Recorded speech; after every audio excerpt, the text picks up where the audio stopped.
Olá, investidores, tudo bem? Hoje eu vou falar sobre o resultado do primeiro trimestre de 2020 dos principais bancos. Banco do Brasil, Itaú, Bradesco e Santander. Mas antes de começar esse vídeo, vai lá, se inscreve no meu canal, deixa a sua curtida e clica na notificação para você saber quando tem conteúdo novo. Então terminou aí a temporada dos resultados do primeiro trimestre de 2020. O lucro dos bancos todos caíram bastante, né? Itaú, Banco do Brasil e Bradesco.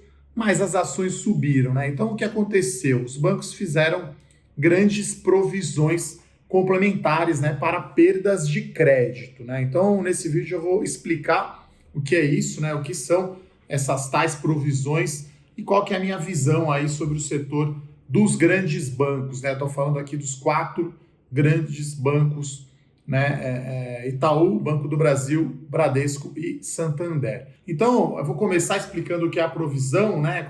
Vou dar um exemplo. Então, a provisão nada mais é que uma expectativa de gastos, né? Então, imagina que você vai fazer aí uma reforma na sua casa, né? E antes lá do coronavírus, você foi lá e estimou que ia gastar 100, vamos dizer assim, e que a obra ia terminar esse ano. Aí, com o decorrer do tempo, com o coronavírus, né, com o lockdown, né, com a quarentena, começou a ficar difícil para o pedreiro ir trabalhar, a loja de material de construção não estava entregando, então, né, com o tempo você foi vendo que a sua obra ia ficar mais cara e ia atrasar, né? Então, o que os bancos fizeram nesse meu exemplo? Então, vou pegar o exemplo aqui do Itaú, né? Então, o Itaú tinha lá 20 bilhões de reais, né? Ele achou que era a provisão que ele tinha, né? Que achava que ele ia custar a obra, né? Então o banco tinha um guidance, né? De despesas com crédito, né? A chamada provisão para devedores duvidosos, né? O PDD. Então o Itaú tinha no início do ano, né? Para o ano inteiro uma previsão de calote, né? Gasto de calote, 20 bilhões de reais. Então o que o Itaú fez? No resultado do primeiro trimestre, foi lá e fez uma provisão adicional, né, uma provisão complementar de 4,3 bilhões de reais. Né? Mais ou menos aqui também, usando um exemplo, você emprestou aí para sua sogra, para sua cunhada e para aquele seu brother que tem uma startup. E aí com a crise, né, o seu brother perdeu o emprego, o cunhado e a cunhada também, então aí você vai ver no final que você não vai receber de volta esse dinheiro, né? Então você provisiona, né? Então você tinha lá 100 reais emprestado, você sabe que esse dinheiro não vai voltar. Então você joga para prejuízo, como a gente chama, né? Você provisiona. Então é como se você tivesse tido uma despesa, né, nesse período de 100 reais, né? Então é isso que os bancos fizeram no resultado do primeiro trimestre. Então só para dar uma ideia de tamanho aqui das provisões, Banco do Brasil, 2 bilhões de reais, o Itaú, que foi a maior provisão, 4,3 bilhões e o Bradesco, 2,5 bilhões de reais.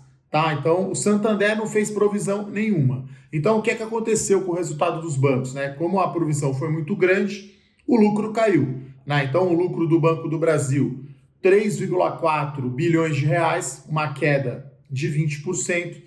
O Itaú, 3,8 bilhões de reais, foi a maior queda, caiu 43%, caiu mais porque a provisão foi maior. E no Bradesco, 3,8 bilhões de lucro, uma queda aí de 40%. A gente está falando aí de um ROI, um retorno sobre o patrimônio líquido, aí por volta de 12%. Né? Então os bancos antecipando, né, o impacto econômico da quarentena, né, da pandemia do coronavírus, eles foram lá e fizeram essas provisões. Né? Então, no meu exemplo, é como que você soubesse já que a sua obra vai atrasar e vai custar mais caro, e daí você provisiona. E aí é importante ver, né? Uma coisa é conta de balanço, e outra coisa é conta de resultado. Então, os bancos já tinham, né, um saldo lá de provisão. Nesse trimestre, eles foram lá e aumentaram. É como se fosse aquele dinheiro no colchão. Né? Então você tinha lá 500 reais aí guardados no colchão para uma emergência, você está vendo que a situação está pior, você vai lá e coloca mais 500 milhões de reais nesse colchão. Né? Então o saldo dessa conta do balanço aumenta para 1.000 e vai passar 500 milhões, de despesa no seu resultado, tá? Então a gente chama isso de excesso de reserva, né? Então, porque a inadimplência ainda não veio, né? Então, o primeiro trimestre, os índices de inadimplência, né? Os pagamentos aí em atraso de juros de financiamento, acima de 90 dias, eles estão baixos, né? Banco do Brasil, 3,2%, Itaú, 3,1% e o Bradesco um pouquinho mais alto, 3,7%. Então, a inadimplência ainda está baixa.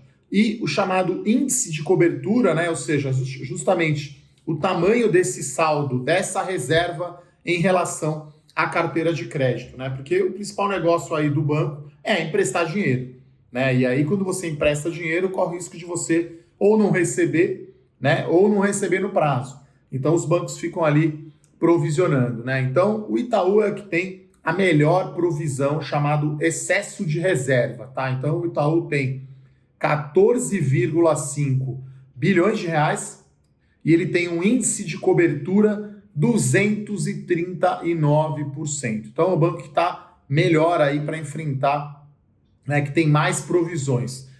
Já o Banco do Brasil, ele tem 2,3 bilhões de reais chamado excesso de reserva e ele tem um índice de cobertura de 200%. Já o Bradesco tem 228% de índice de cobertura e uma provisão total aí, complementar, que a gente chama, né, ou para emergência, de 5 bilhões. E aí, claro, né, para saber qual o banco que está melhor posicionado, a gente tem que ir lá e olhar qual que é o perfil, né, da carteira de crédito desses bancos, né? Então, né, porque conforme, né, o banco, como que ele empresta o dinheiro, em quais segmentos vai ter um impacto, né, no seu resultado. Então, né, o resultado passou e aí é muito importante olhar, né, como que é a carteira de cada banco. E aí fica, né, assim, chama a atenção o quão mais defensivo é a carteira do Banco do Brasil, né? Então, o Banco do Brasil tem uma carteira aí basicamente 25% rural, tá? E aqui eu vou colocar, né, para facilitar para vocês aqui na tela esse gráfico da abertura da carteira do Banco do Brasil, né? Então, o Banco do Brasil aí, o rural, então, tem 25,7%, né? Então, um quarto da carteira é mais protegido, porque o governo vai dar subsídio, né, para o produtor rural, e ele tem uma parcela grande, né, em grandes empresas, né, e governo. Então, 28,5%. Na parte de pessoa física, a gente tem 11% no chamado consignado, que é o quê? Empréstimo, né, com desconto em folha. E aí, como a maioria, né, 90% é de funcionário público, você não tem risco de desemprego, então o risco é mais baixo. Então, como o Banco do Brasil tem mais consignado e mais empréstimo rural e grandes empresas do que os outros bancos, né? Então, o grande risco aí, né, fica justamente nas pequenas e médias empresas, né? No caso aqui do Banco do Brasil é 7% apenas, né? As pequenas e médias empresas, o chamado PME, né? E os créditos pessoais é relativamente, né, 18%.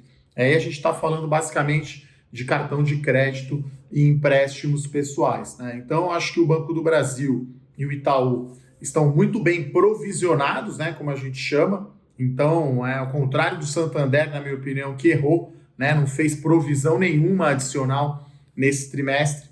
Então, coloco aqui para vocês, né, o gráfico aqui no final, então, que resume as quatro principais informações, né? Então, primeiro eu vou colocar qual que é o excesso de reserva que os bancos têm, né? Então, de novo, Banco do Brasil, 2,3 bilhões, Itaú com 14,5 bilhões e Bradesco com 5,1.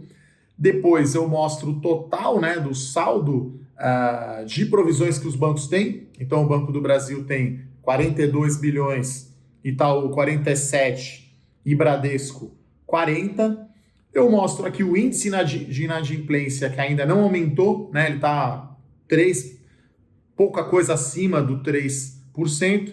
E eu mostro aqui o índice de cobertura, né? Esse é o principal indicador aí para ver a qualidade, né, de provisões que os bancos têm, né? Então, o Banco do Brasil com 200%, o Itaú com 239% e o Bradesco com 228%, tá? Então, aqui está na tela uma tabela aqui, um resumo para você com essas informações, né? Então, aqui você pode entender, então, o que são essas tais provisões, né? Então, a provisão agora passa diminuindo o resultado, diminuindo o lucro dos bancos. Eles estão projetando já uma piora forte, né, no ano, mas eu acho que os bancos estão sendo conservadores, né, e passaram aí uma provisão bastante grande, principalmente aí no caso do Itaú, né? Acho que o Itaú já lidou aí com diversas crises no passado. Acho que é o banco aí que está se destacando na gestão de risco.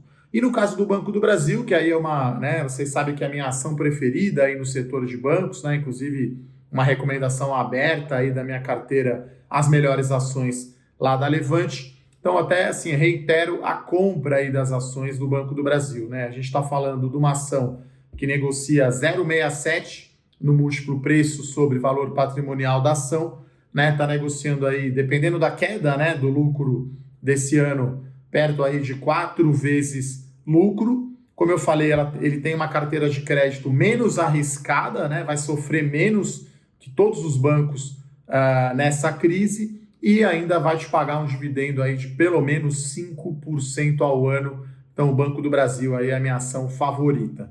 Espero que você tenha gostado desse vídeo. Se você gostou, deixa aquela curtida, compartilha aí com seus amigos e mande sugestões de empresas e setores para eu falar aqui no canal. Tá? Um forte abraço, até a próxima. Tchau, tchau.